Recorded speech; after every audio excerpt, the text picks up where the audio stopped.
என் கனவை நினைவாக்கி எனக்கு சினிமா வாய்ப்பு தந்த எனது குருநாதர், எனது இயக்குனர் பிரபு சாலமன் சார் அவர்களுக்கு நன்றி சொல்லிக்கொண்டு, அவர் என்றும் நினைவில் வச்சிருப்பேன். அதை இங்கே சொல்லிக்கொண்டு ரொம்ப நேரம் பேச ஆசை தான். ஏன்னா இந்த படத்துக்கு எனக்கு ரொம்ப தொடர்பு இருக்குது. அப்படின்னா எனக்கு ஒரு 13-14 வயசு இருக்கும்போது நான் கண்ணால் கண்ட காட்சிகள் எல்லாமே இந்த படத்தில் இருக்கிறது. சோமேந்திரன்னா வந்துட்டு ஏதோ சிரித்து பேசிட்டார். இதுக்கு பின்னால் பெரிய வழிகள் இல்லை, பதுங்கூலிக்கு என்னோட காதலி இருந்தால் அங்கே போயிருக்கும்போது ஜாலியாக இருக்குமெண்டு. ஆனால் எங்களோட அம்மாவுக்கு இப்போ 87 வயசு.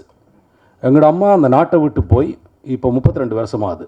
எங்களோட அம்மாவால் இதுவரைக்கும் நார்வேயிலிருந்து திருப்பி இலங்கைக்கு போகிறதுக்கு விருப்பம் கிடையாது. ஏன்னா அவங்க தான் வலியை சுமந்தாங்க. அவங்க தான் அந்த எங்களோட ஒரு பிரதர் இறந்தார். அப்புறம் அவங்களோட அண்ணாமார் தம்பிமார் இப்படி அவங்க சொந்தக்காரெலாம் அவங்க ரத்தத்தை பார்த்துப்பாங்க. அவங்க நர்ஸாக வேலை செஞ்சாங்க. முக்கியமான விஷயம் என்னென்னா, எனக்கு 12 வயசு இருக்கும்போது குமுதினி படகுன்னு சொல்லிட்டு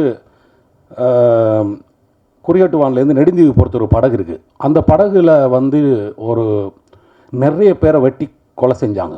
யார் செஞ்சாங்கன்றது எனக்கு தேவையில்லை. நான் அந்த பாடி எல்லாம் வந்துட்டு எங்களோட அம்மா வேலை செய்கிற ஹாஸ்பிட்டலுக்கு வரும்போது நான் ஒரு 12 வயசு பையனாக ஒரு பனைமரத்தை கட்டி பிடிச்சிட்டு எல்லாம் பார்த்துட்ருக்கேன். பார்த்துட்டு இருக்கும்போது எனக்கு 6 வருஷமாக அது ஒரு கடலுக்கு பக்கத்தில் இருக்கிற ஒரு ஹாஸ்பிட்டல். வர்ற பாடியெல்லாம் கடலில் இருந்து வெட்டுப்பட்டு ரத்தங்களோட பெண்களுக்கு பார்வை அறுத்துருக்காங்க, குழந்தைங்களுக்கு நெஞ்சில் கத்தியால் குத்திருக்காங்க. இதெல்லாம் ஒரு 12 வருஷம் பார்த்துட்டு எனக்கு ஒரு 6 வருஷமாக என்னால் மீன் சாப்பிட முடியலை. எனக்கு மீன் ரொம்ப பிடிக்கும். ஏன்னா எங்களோட பக்கத்து வீட்டில் அந்த பிரச்சனை முடிஞ்ச ஒரு 3 மாதமோ 2 மாதமோ கழித்து ஒரு மீனை வெட்டும்போது அந்த மீனுக்குள்ளே வந்துட்டு ஒரு விரலோட ஒரு மோதிரம் இருந்துச்சு.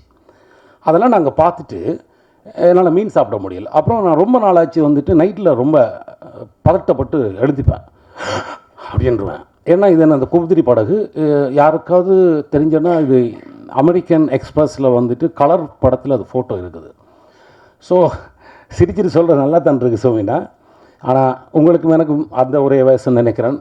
இந்த படம் வந்துட்டு எடுக்கும்போது நீங்கள் வந்துட்டு அந்த முறுக்கு, அந்த சுலகு, அந்த குசினி ஒவ்வொன்று என்கிட்ட கேட்பீங்க.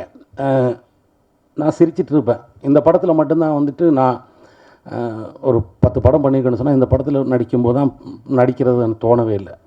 ஏன்னா அந்த வீடே அப்படி இருக்கும். ஒரு வேர்வை மனம் இருக்கும் அந்த வீட்டுக்குள்ளே. ஏன்னா அங்கே யாருக்கும் எந்த வசதியும் செய்து கொடுக்கல. ஏன்னா அந்த வீட்டில் இருக்கிற அவ்வளோ பேரும் அப்படி இருந்தால் மட்டும்தான் இந்த படம் இந்த போஸ்டர் மாதிரியே இருக்கும். ஏன்னா ஒரு ஃபேனை கூடி போட மாட்டாங்க. ஏன்னா அந்த ஃபேன் சத்தம் கூடி அந்த போர் சூழலை வந்து டிஸ்டர்ப் பண்ணுமென்னு நினச்சாங்களோ தெரில. அங்கே கனடாவில் வந்து ஒரு பிள்ளை நடிக்க வந்துச்சு. அந்த பிள்ளைங்களும் இந்த ஊர் வெயில் தாங்க முடியாது. ஆனால் அந்த பிள்ளை கூடி அதை அடக்கிட்டு இருந்துச்சு. அதே மாதிரி நம்ம சுவாதி, நம்ம நவயுகா, சிந்தர், உங்கள் பேர் மட்டும்தான் தெரில, மறந்துட்டு, சித்து, அப்புறம் நவீன் சார் வந்தோன்னே எங்களுக்கு ரொம்ப சந்தோஷமாக போச்சு. என்ன சொன்னால் அவர் வந்தோன்னா கலர்ஃபுல்லாக இருந்துச்சு, படம் ஜாலியாக இருந்துச்சு. அப்புறம் கார்த்திக் சுப்ராஜ் சார் அந்த ஷூட்டிங் ஸ்பாட்டில் வந்திருந்தார். ரொம்ப சந்தோஷப்பட்டோம். அவரை தூரத்துலேருந்து பார்த்துறாங்க, பக்கத்தில் பார்க்குறதுக்கு. அதெல்லாம் ரொம்ப சந்தோஷம். ரொம்ப சந்தோஷமான ஒரு படமாக எடுத்திருந்தாலும், உழைப்புகள் போட்டிருந்தாலும், இந்த படத்தை வந்துட்டு துணிச்சலாக ப்ரொடியூஸ் பண்ண ப்ரொடியூசர்ஸ். ஏன்னா நம்ம கதையை சொல்கிறதுக்கு நம்ம சுற்றியே நிறைய ப்ரொடியூசர்ஸ் இருக்காங்க. நிறைய மசாலா படங்கள் எடுக்கிற ப்ரொடியூசர்ஸ் நம்ம ஆளுங்க இருக்காங்க. இது யாரையும் குத்தி காட்டுறதுக்காக சொல்லலை. நம்மகிட்ட பணம் இருக்குது, அதை எடுக்கிறதுக்கு ஆக்கள் இருக்காங்க. அவங்கெல்லாம் எடுக்காத ஒரு படத்தை கார்த்திக் சுப்ராஜ் சார் வந்துட்டு அவரோட டீமோடு சேர்ந்து எடுத்தது இந்த படத்தோட முதல் வெற்றி.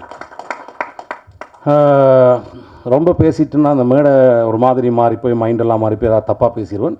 இது நம் கதைகள் சொல்லுவதற்கான ஆரம்பமான படம். என்னென்னா அந்த குமுதினி படகு நடந்த விஷயத்தை நான் அந்த உலகத்துக்கு ஒரு நாள் எனக்கு அந்த சந்தர்ப்பம் கிடைத்தால் நான் படமாக எடுத்து காமிப்பேன். ஏன்னா ஒரு சிறுவன் பாதிக்கப்பட்டது நான் பாதிக்கப்பட்ட எனக்கு தெரியும். ஸோ ரொம்ப நன்றி. இது ஒரு சினிமா. இதை ஒரு ஃபர்ஸ்ட் ஹாஃப் பார்க்கும்போது ஒரு சினிமாவை பார்ப்பீர்கள். செகண்ட் ஹாஃபாக பார்க்கும்போது நாங்கள் பட்ட வலிகள், வேதனைகள் எல்லாரும் நீங்கள் உணர்வீர்கள் என்ற நம்புகிறேன். அதுக்காக எங்களுக்கு இந்த வாய்ப்பு அளித்த உங்கள் எல்லாருக்கும் நன்றி. நடித்த நடிகர்களுக்கும் நன்றி. Thank you so much.